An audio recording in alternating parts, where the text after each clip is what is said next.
Morgan Norwood, thank you.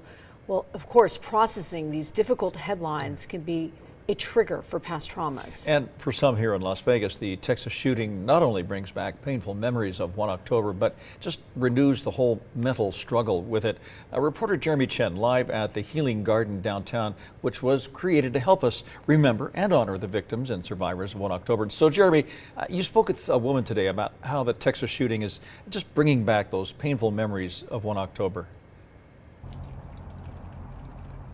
That's right, Dave, and certainly with the news of these mass shootings over the past several days, it's been difficult for all of us to hear, and for the survivors and the families of these 1 October victims, it has hit especially hard with this latest news of the shooting in Texas, but there is help available.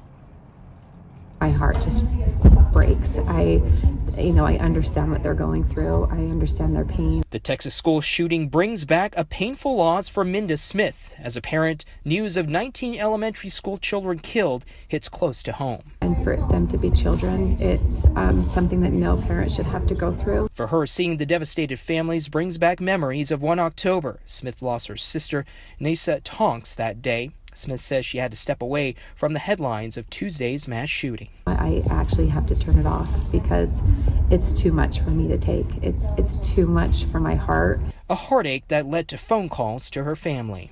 Obviously, my first was my girls, just because I know they know my pain.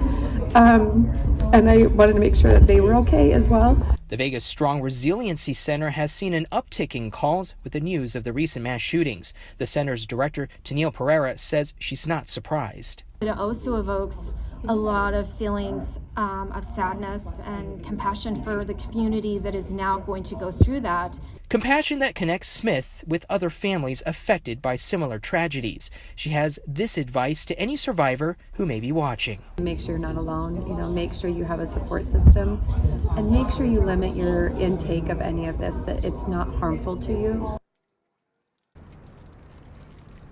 Now, if you or someone you know is struggling or got triggered by the news of these mass shootings, help is available. We have a link to the Vegas Strong Resiliency Center on our website at ktnv.com. Live at the Healing Gardens in downtown, I'm Jeremy Chen.